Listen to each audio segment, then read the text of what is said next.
So, hello everyone, and welcome to Particular. Hello, Julia. How was your week? Hello. The week was good, busy. Those are very general terms, but the highlight of my week was going to car boot sale on Sunday.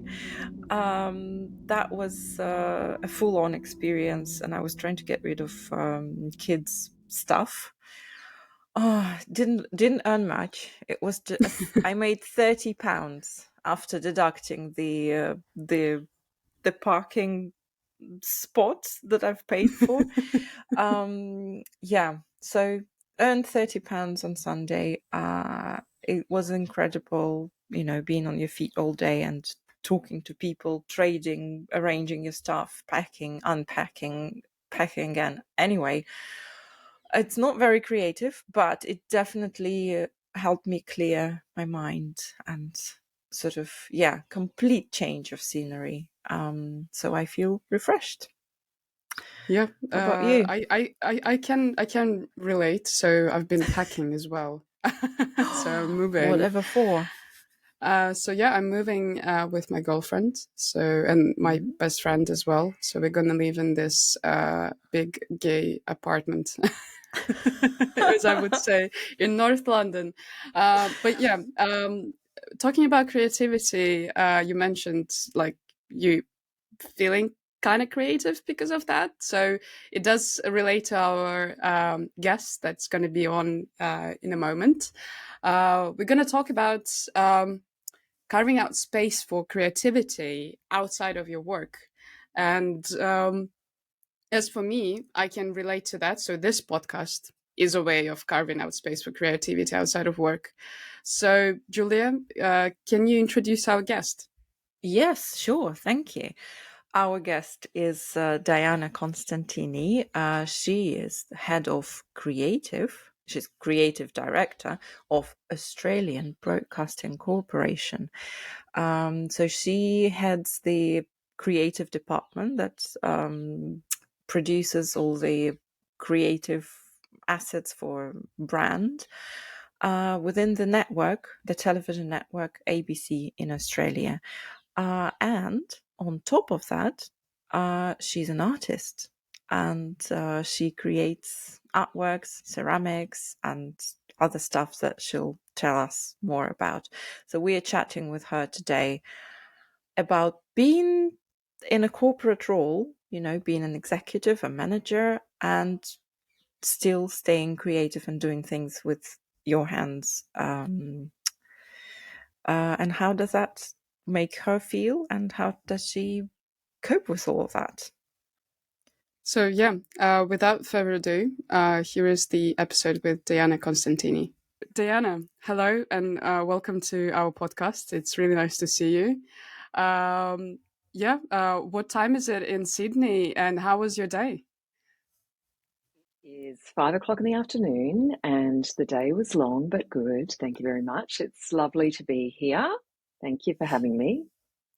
And yeah, we just wanted to start our episode by asking you to tell about yourself. How would you tell about yourself? Like, what do you do? What did your path look like to where you are now? And yeah, maybe we can start from there. My name is Diana Costantini. I run ABC Made, which is the in-house creative team at the ABC, the Australian Public Broadcaster.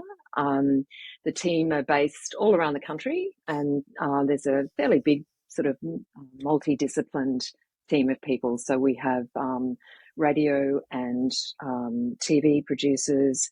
We have lots of designers that sort of cover print design, digital design, motion design. We have producers, traffic people. So it's a real kind of mixed discipline of creatives. And as I said, we're all around the country. We take briefs from everybody across the ABC. So, we could be doing lots of different work on any one day. We could be, designing for promos, creating promos, doing voiceovers, doing motion design, shooting for key art for a new show, developing logos, all sorts of things, basically. So it's a really diverse amount of work that comes through the team, which is exciting. So, what I've seen from your LinkedIn, you have quite an extensive experience. And what did you like? Why did you decide to go into creative field? How did you start your like creative work experience path? I would call it like that, maybe. Yeah, maybe we can dive in into that. Yeah, sure. So I guess I sort of grew up in a small country town. I won't go all the way back, but Yeah, just to say that where I sort of grew up, there, the schools that I went to, there was no sort of real opportunity to do anything different or kind of do anything creative, really. So, and I didn't like school at all. So I sort of dipped out of school at around 15, which I think about that now, and it just feels like it was incredibly young. So I kind of ended up working in TV. I kicked around for a bit, worked in TV from about 17 years old and never really left. I mean, I kind of did sort of various jobs that were entertainment industry related, but I always came back to broadcast, really. And where I worked was kind of one of the big broadcasters in Australia. And at the time, we sort of got the opportunity to kind of work in different parts of the business to sort of, I guess, get a bit of a taste for it all. And I ended up working in the newsroom, which was pretty interesting for me for a period of time because I figured out pretty quickly I wasn't a live kind of production type of person. So every night at 6 p.m. when we were just about to go to the live bulletin, I was the chyron operator. So I was kind of, doing all the chyron, all the supers, and I just get increased anxiety and just couldn't bear it. And so I sort of went from there, that live experience, to a promo world where I figured out that you had the opportunity to write scripts and rewrite scripts and do design and do beautiful graphics and, create, fantastic edits on audio and just polishing work sort of really became my love, and I never went back to a live situation, and always sort of stayed in that post-production kind of design.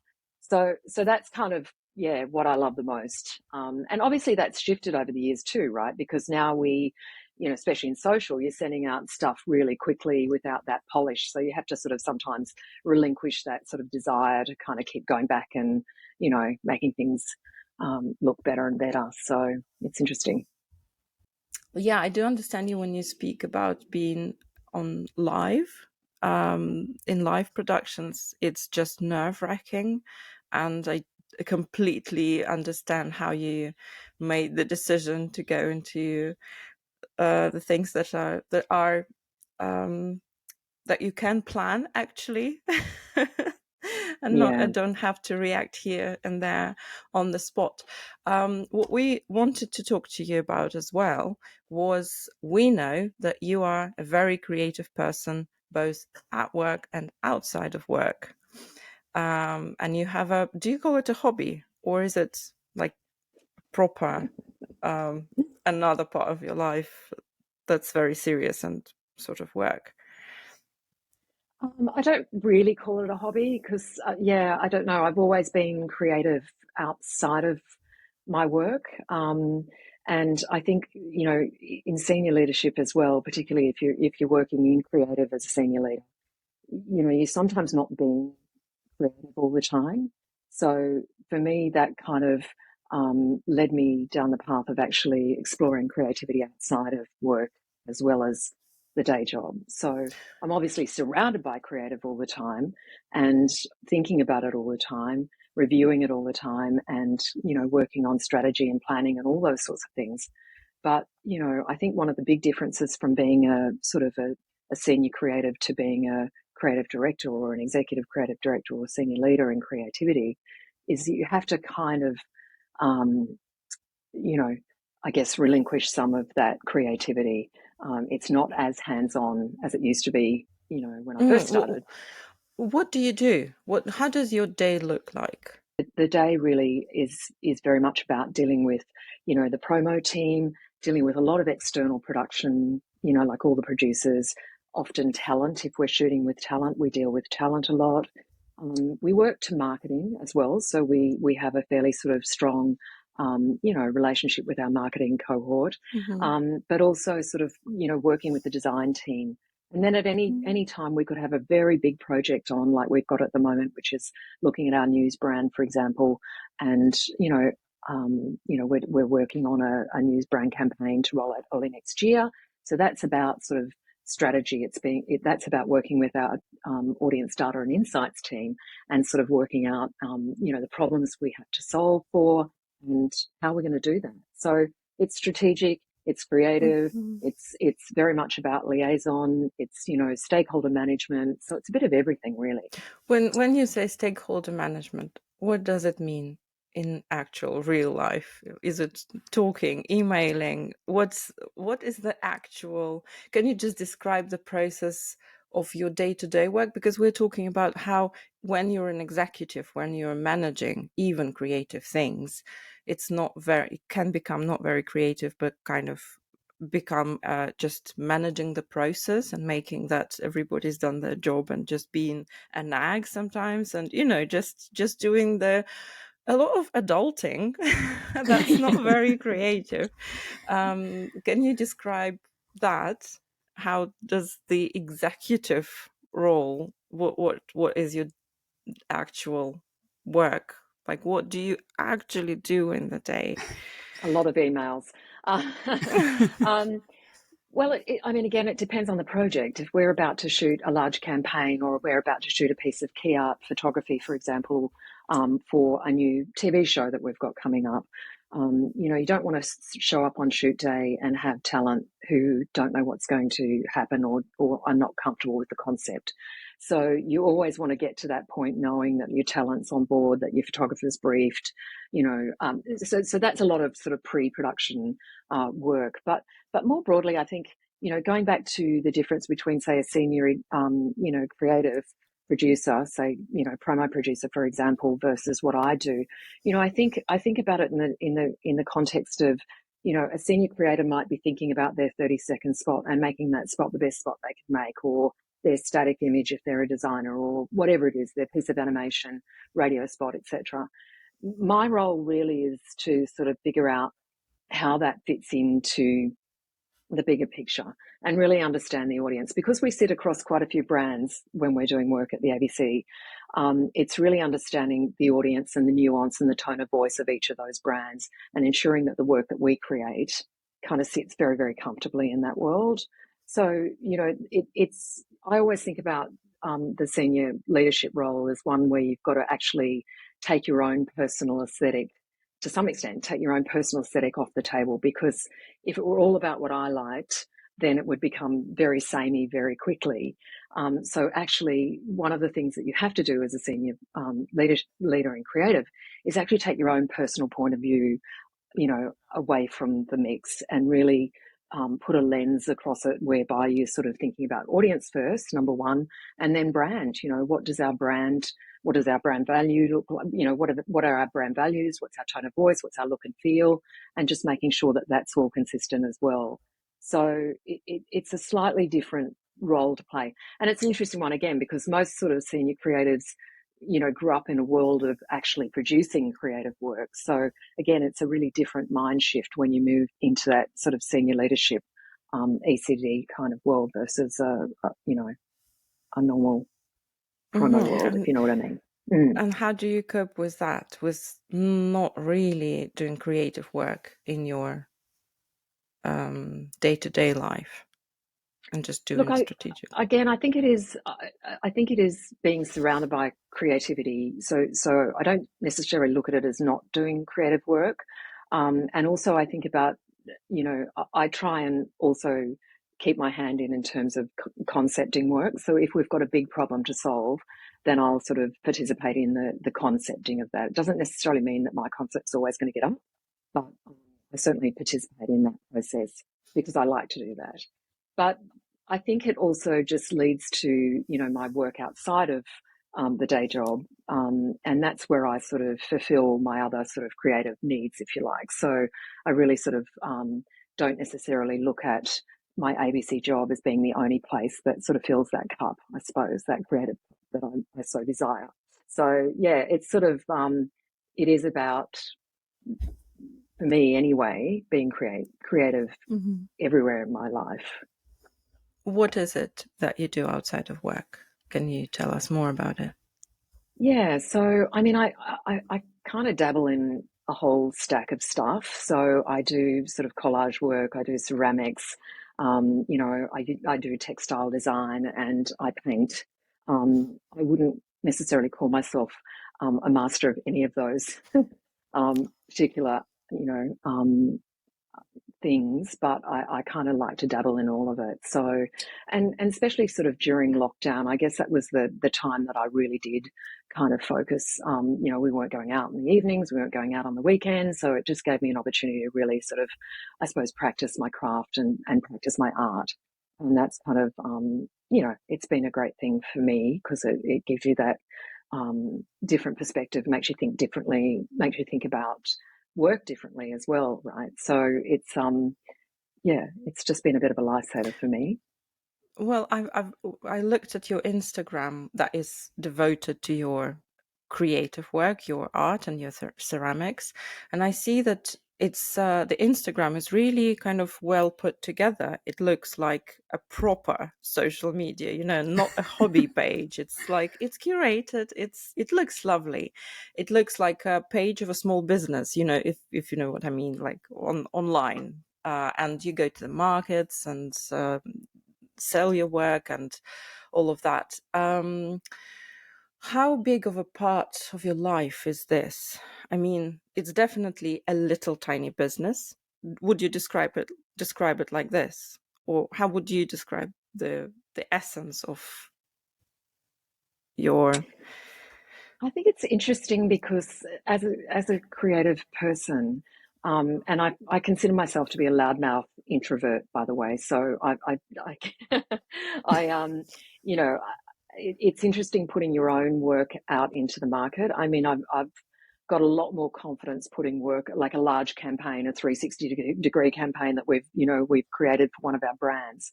That's a far more comfortable position for me to take than putting my own creative work into the market. But I think as creative people, even though I am, as I said, a loudmouth introvert, at the heart, we want people to see that we want people to see the work we create. You know, nobody creates work to kind of sit in the cupboard, right?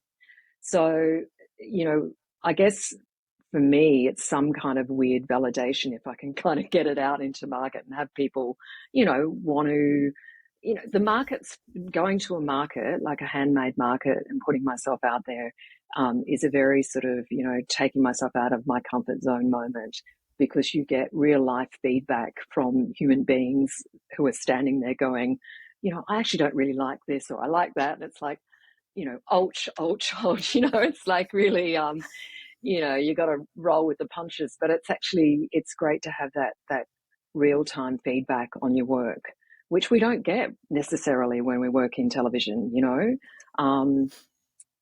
So I guess I enjoy that. But I'm always sort of wanting to get better at my art practice. So This Sunday, understand completely what you're talking about. This Sunday, past Sunday, I went to a car boot sale, which is not the same as the art market, obviously, but we were trying to get rid of the toys and books and some clothes of my daughter who is growing up. So it was my first time at the car boot sale, and it's such a completely different atmosphere from what we are used to working in the offices. And, you know, when your job is like laptop and you just look at the screen all the time. And there you have to be on your feet. You have to be talking to people. You have to yeah, rearrange your stuff all the time. It's very physical as well, like manhandling your pieces and putting them in the car, out of the car, bargaining and all of that. I mean, and I imagine it's a very different, it's kind of physically, it's a completely opposite thing to being a big boss at work. sure is. Yeah. It really is, yeah. And I'm carting stuff and setting up things and putting walls up and putting paintings up. So it's completely, you know, it is a completely different thing. Have you ever met your clients or colleagues or co-workers at the market? Do they come to see you? So I don't necessarily market the fact that I'm going to be there to my team.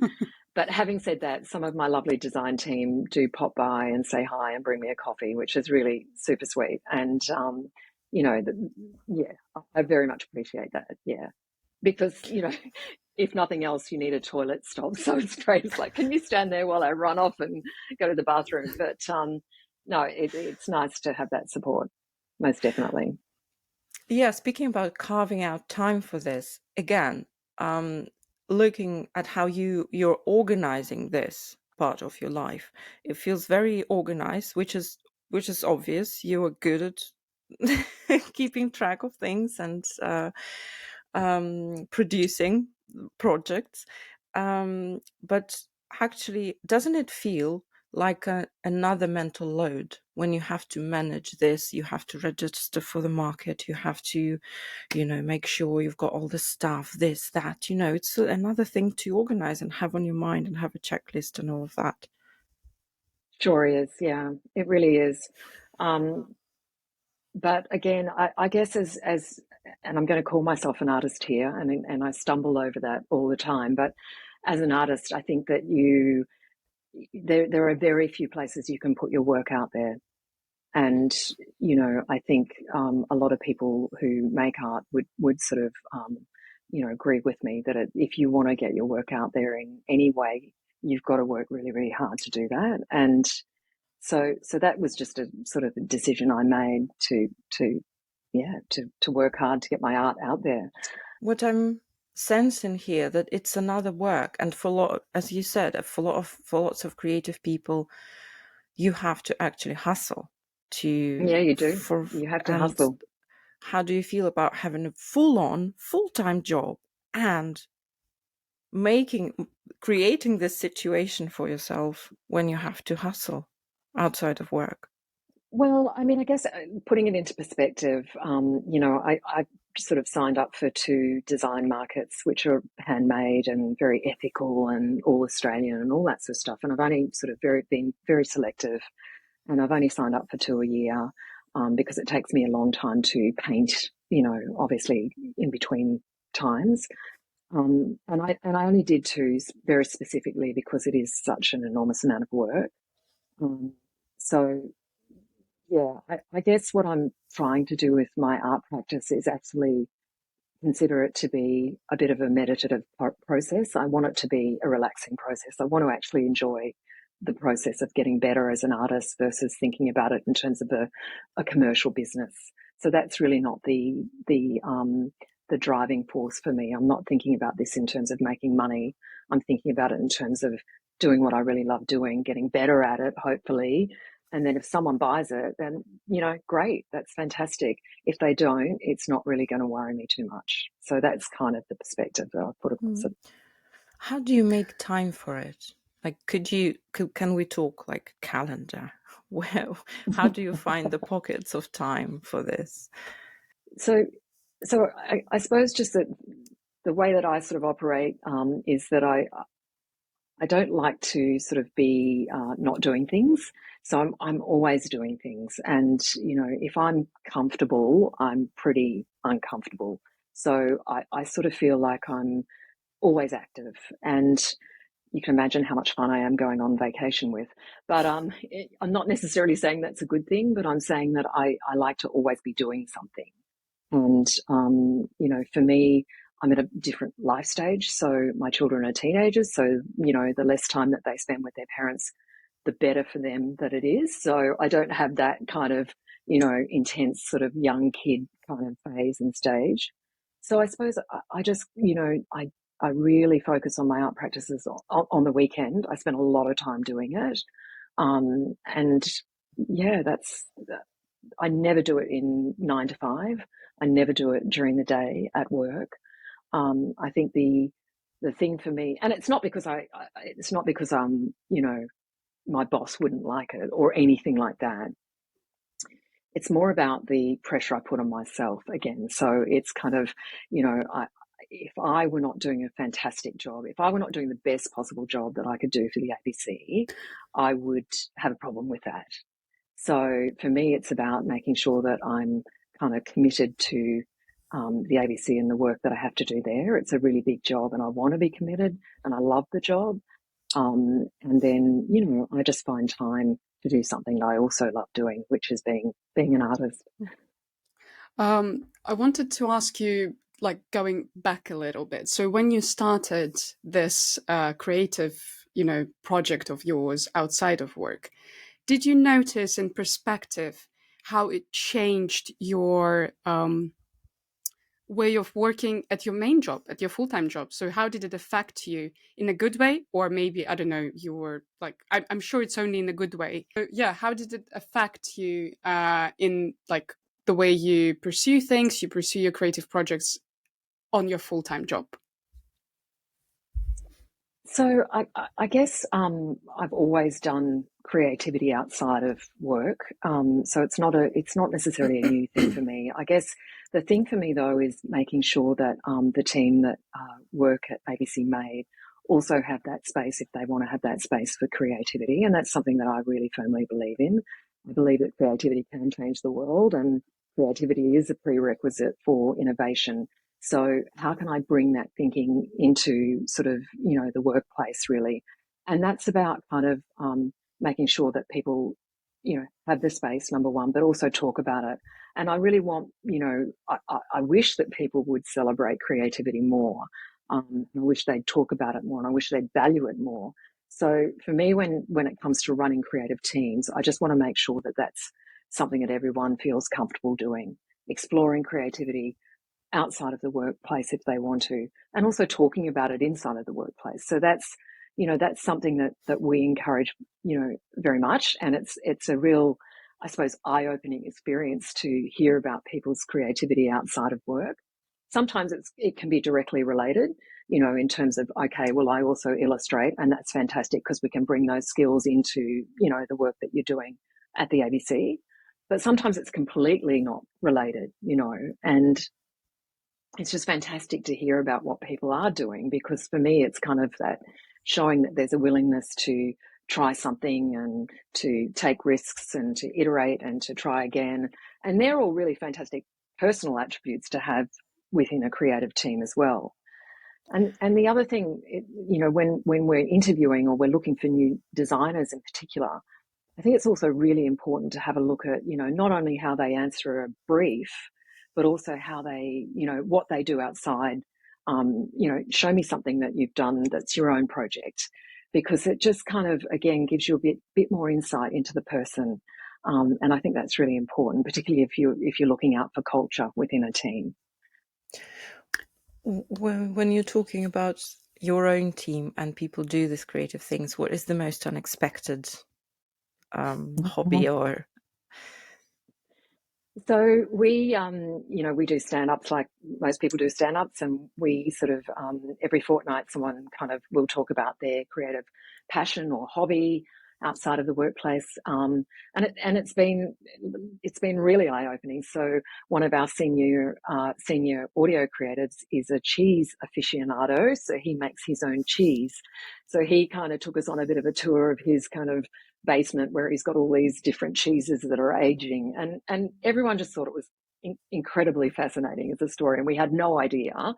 One of my senior motion designers plays the harp, and so she kind of spoke about her journey in kind of buying her own harp, and another one is plays the bagpipes, so he kind of got up and at our stand up and played our brand theme song on the bagpipes. So, I mean, it's really, it's lots of fun actually, just to hear about what everyone's doing outside of work.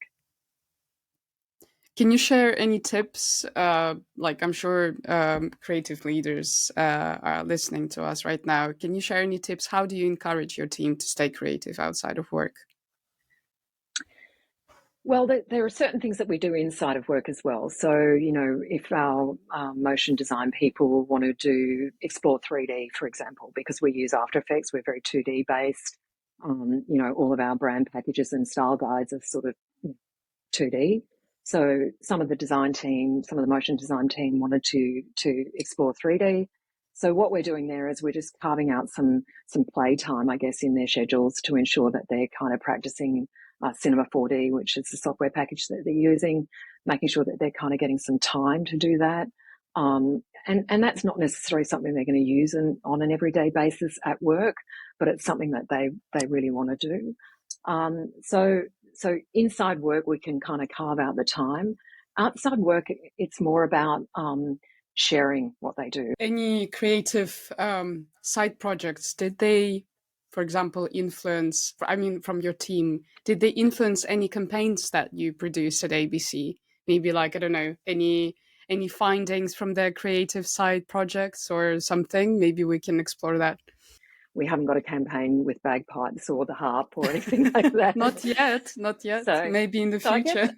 maybe in the future. I guess my response to that is that, I don't necessarily want to put that pressure on creatives either. I don't want them to think, oh, they're kind of, encouraging us to explore creativity outside the workplace so that we can use it inside the workplace. It's not really about that. It's just about kind of thinking about creativity differently. And I think that's good for everyone, right? It's good for the soul and it's good for human beings. So we don't necessarily want people to take from that I have to try and bring it into the workplace as well. Previously, you mentioned that for creatives, validation means a lot, so that you put out your work and you basically get judged. So, do you think that all the awards, the festivals, the creative festivals that are out there, are they like the necessary part of the creative process? Are they like the must do for anyone that is in the creative field? Or is it more, like if you want to, you can do that, but it's, I think for me, I understand that being validated by other creatives is really important for me. So what can you say about that? When we give our team opportunities to enter their work, I really want them to want to enter their work because I know then that they're very, committed to it and proud of that work. So again, I think, going back to that earlier conversation, I think as creatives, we all want our work to be seen and recognised. And if it's peer reviewed, then that's fantastic as well. So yeah, I think it is important, but it's not the be all and end all. And quite often work that you would enter into a campaign may not be necessarily the most effective campaign that you can run on your own platforms, if you know what I mean. So yeah, sometimes they're two different things. The Australian public broadcaster is paid for by the Australian taxpayers. So when it comes to our budgets, there's a lot of scrutiny across that, the work that we do and the spends that we have and all that sort of stuff. And rightly so. So we're pretty diligent in terms of how we, spend our money and create our work. And sometimes we don't have that opportunity to test and learn, or we don't have that opportunity to, get things wrong terribly much because there's a lot of scrutiny on the budget, So some of the work that we do may not be work that we're not an advertising agency, you know what I mean? So we've got a job to do, and it's a really big one, and it's to feed our brands and our platforms. And I would say there's probably only once a year, maybe twice a year, where we get an opportunity to do something really, really special that we want to sort of enter into awards shows. But generally speaking, day to day, I think the work that we do is absolutely beautiful and I stand behind it, but it's not necessarily going to be at a global level, if you know what I mean, because we just don't have that kind of resource, I suppose, or budget at the ABC. So, Sure. our role as creative leaders really is to make sure that we're always aiming for as high as we can creatively with the resources and the budgets that we have. I wanted to ask you a question, just like from my personal experience. So, when you are working for one brand, how to stay creative within this one brand?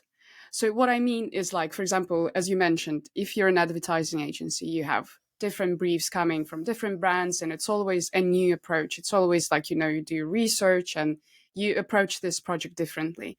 But when you work in one brand, how to stay, creatively fulfilled of, approaching things differently each and every time, if you know what I mean.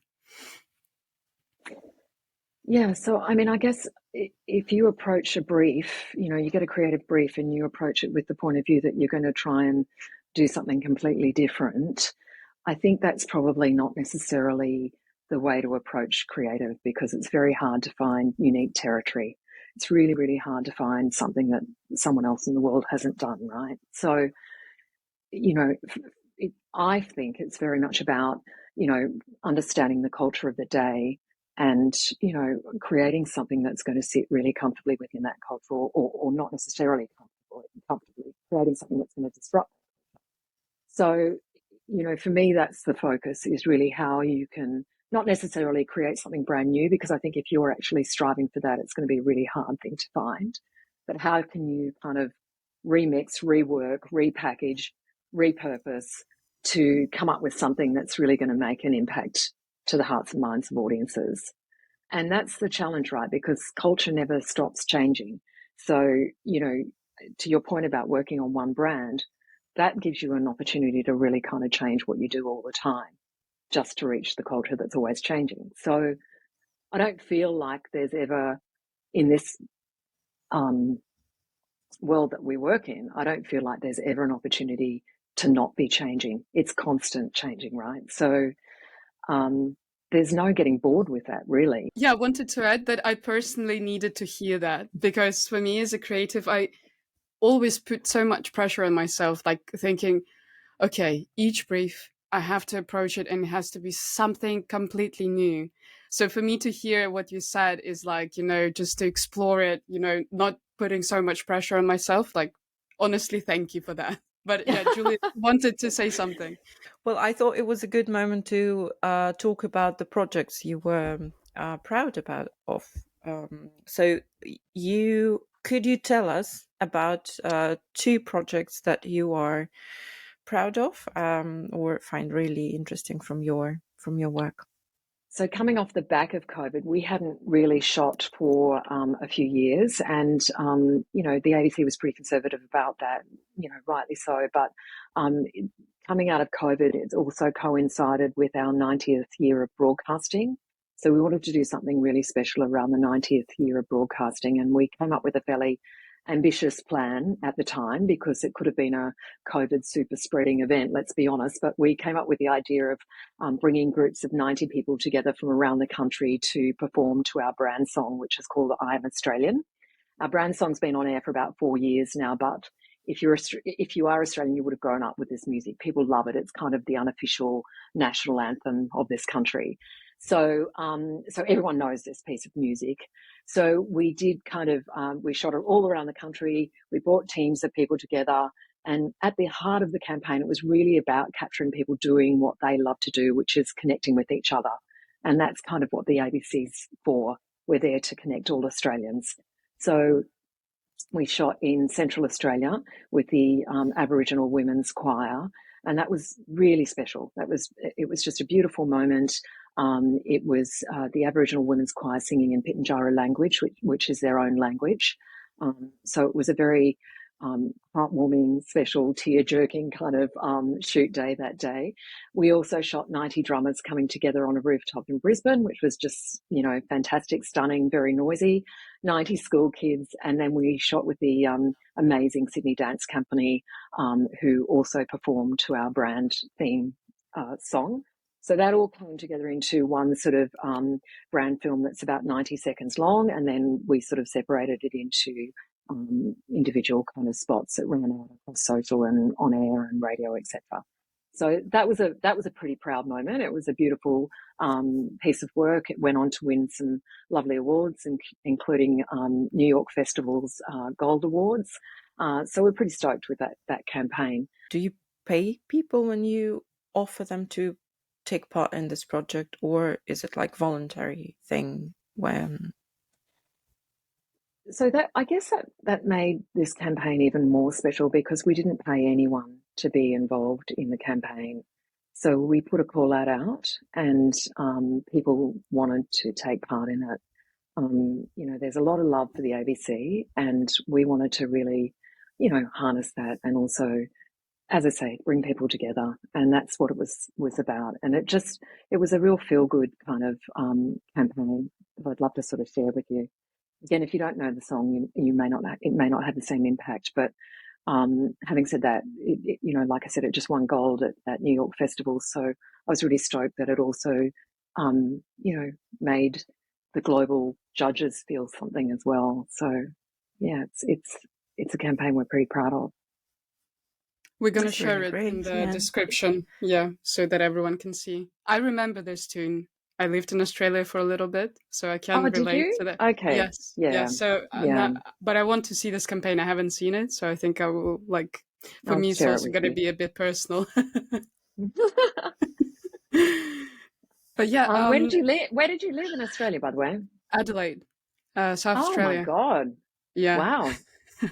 So yeah, I lived there for nearly a year. Oh, When I okay. was 7 years old.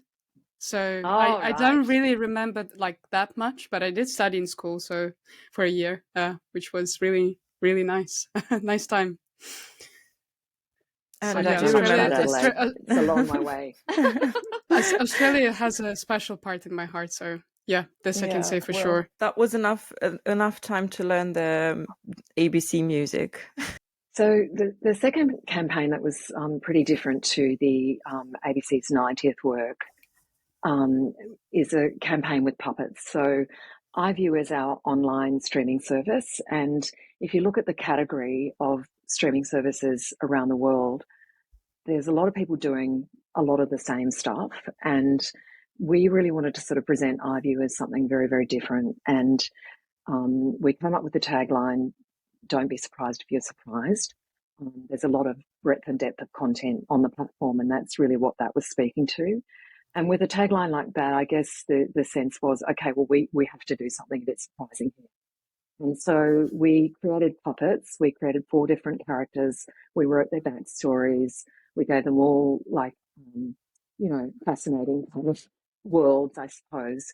And each one of them kind of came to life in their own world. So consuming like ours, for example, was one of our puppets who was the barista, and he kept losing his jaw every time something funny happened on ABC iView. So his jaw would literally drop off, which was super cute. And Gloria, who is just divine, and she's got lots and lots of hair, and she's a bit crazy. She used to sneak out of the office every day and kind of watch David Attenborough, factual content. And one particular day, she was sitting on a park bench, and there's real life people beside her, and the animals on the David Attenborough documentary were mating. So that was kind of causing a lot of, very uncomfortable moments for the people around Gloria.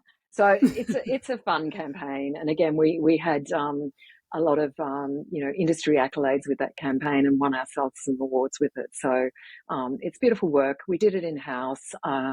Again, it was our first time of ever working with puppets. So, lots for us to learn in that What are the world. challenges of working with puppets, please?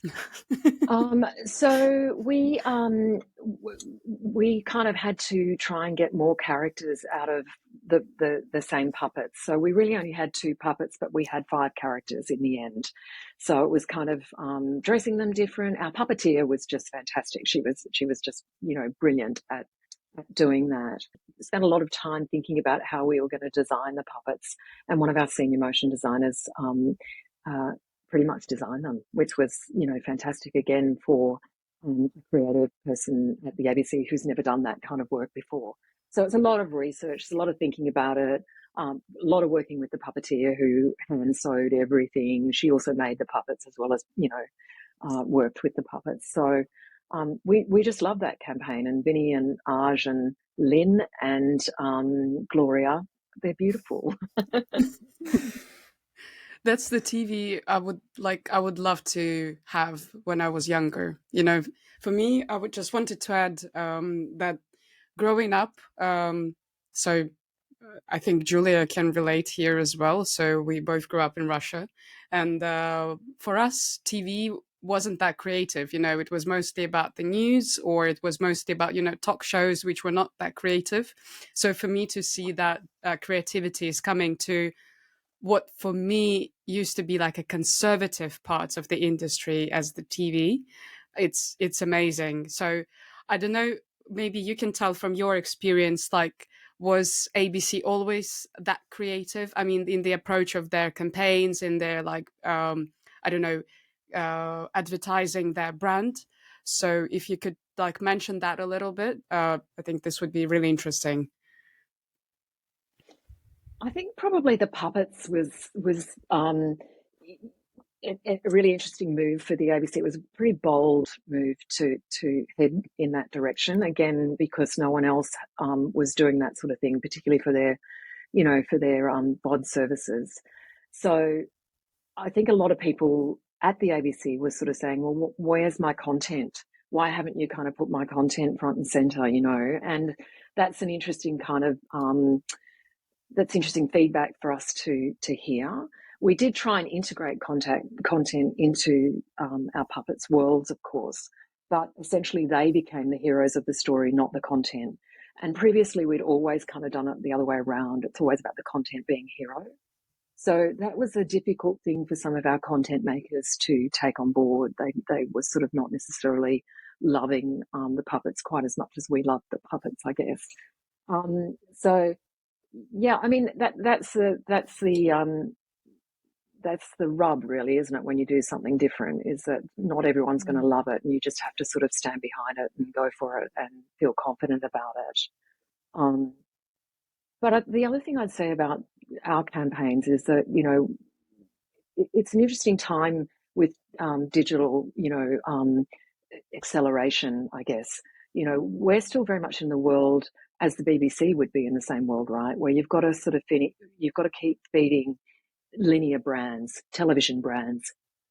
Yet we've got this other kind of thing going on over here, which is a really sort of, massive acceleration in our digital brands, be it VOD or our Listen brand, which is our, audio streaming service, or our online brands where people are consuming news, or our apps, for example. So we've got to feed that world as well as the sort of more traditional sort of linear space over here. The linear space is very much older in terms of the audience. So if you do anything that's sort of, I suppose, too bold, you don't always get great audience feedback. So, you can be bolder, you can have a slightly different tone of voiceover in the digital kind of world, but in the linear world, you've still got to sort of, service a fairly different kind of audience need, really. So to a large extent, we're sort of riding two horses at the moment, which is pretty interesting, really. And again, that kind of creates a bit of interesting tension within the business too, because you don't want to sort of, upset people over here, but you certainly want to speak to people over here, because that's our growth opportunity, right? Mm-hmm. So it's an interesting position.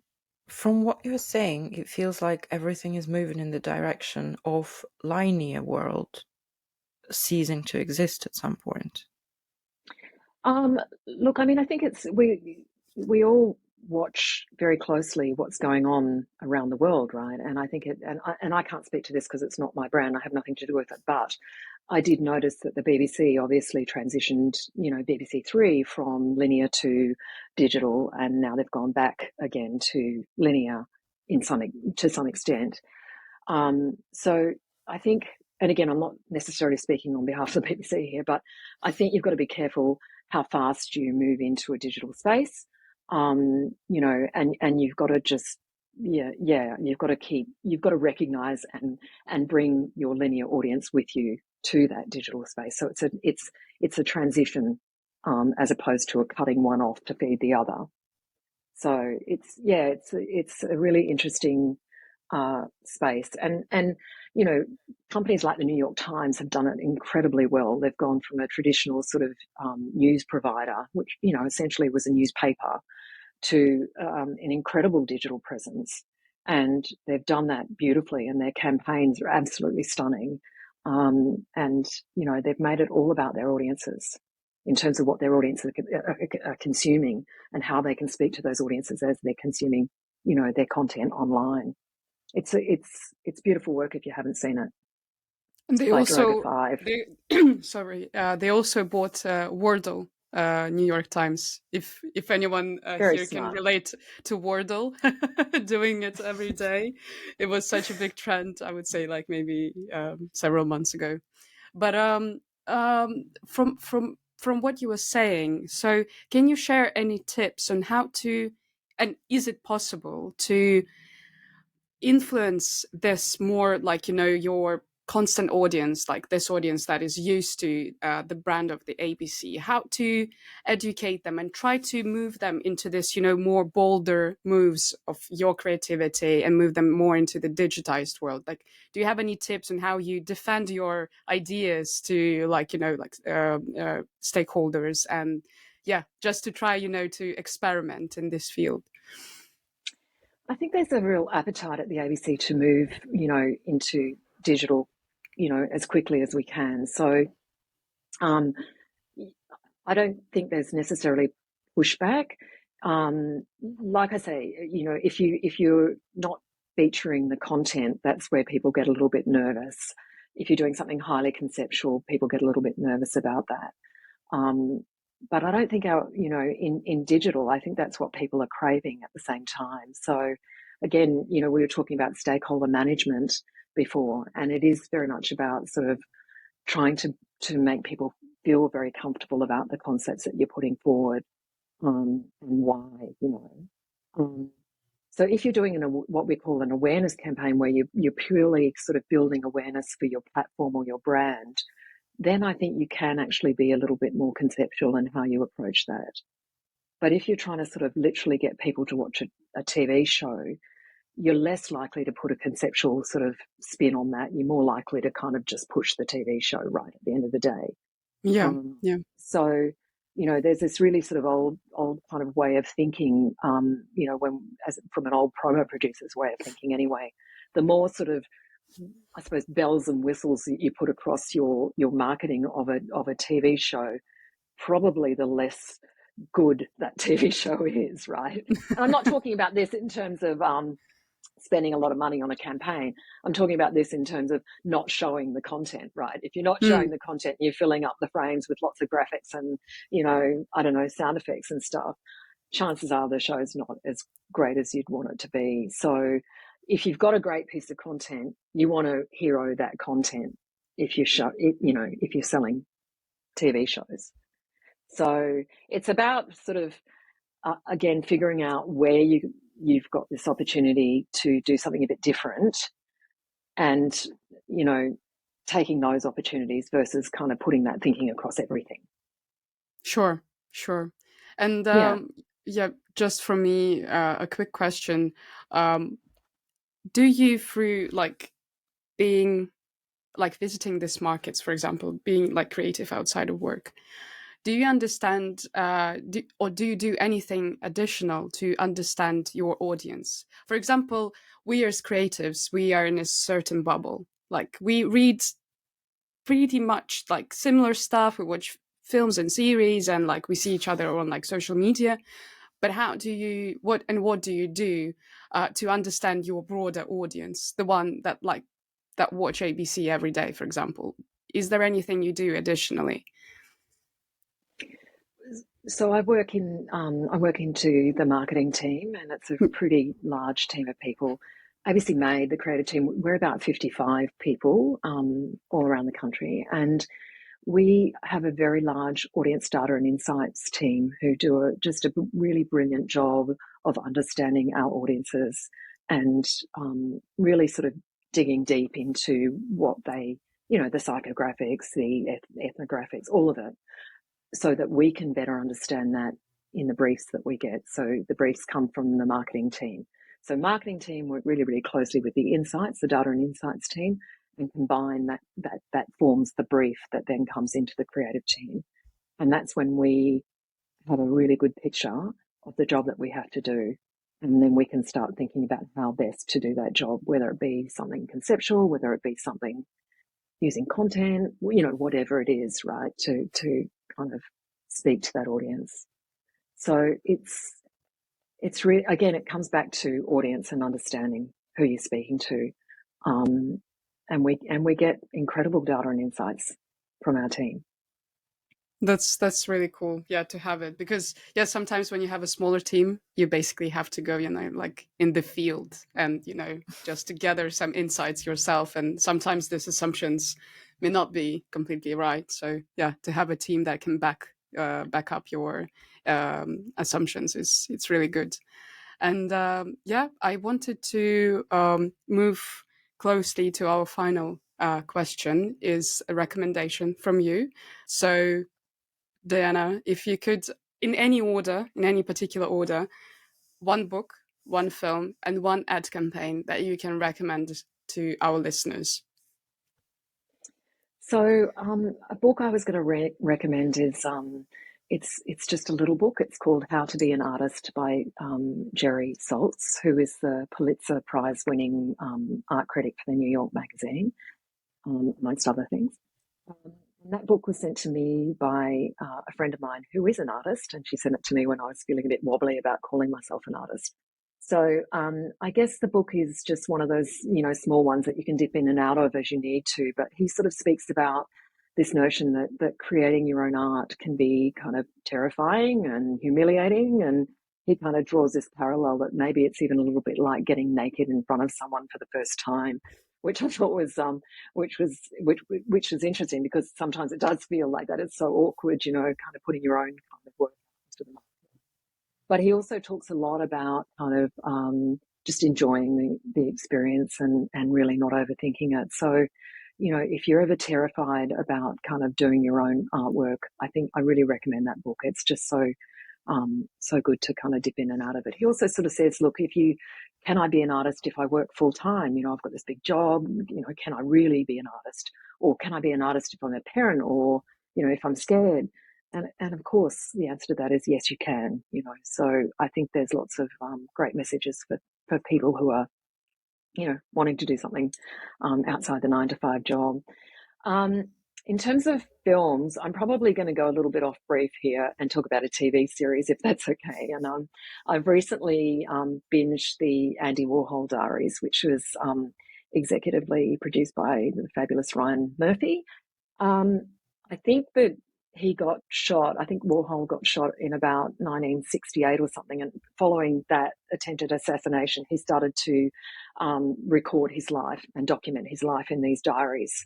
And they've brought it to life in the most sort of stunning, I think it's 6-part documentary. And throughout the documentary, they've used Warhol's voice, which is kind of, morphed voice. It's AI software called Resemble.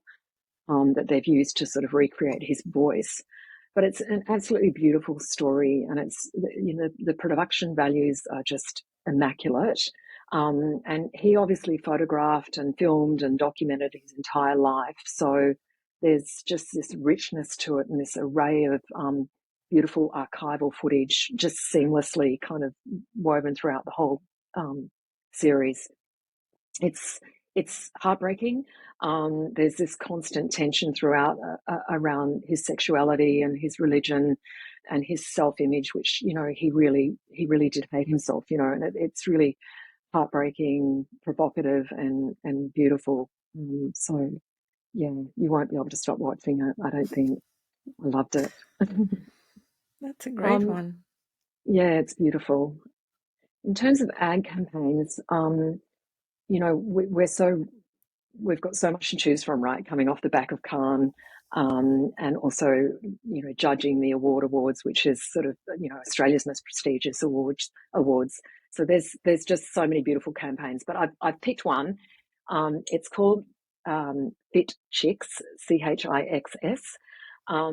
There was a problem to solve. I'll start with the problem to solve, which was around sort of, confusion when you're buying eggs. So you go into the supermarket, you're trying to do the right thing.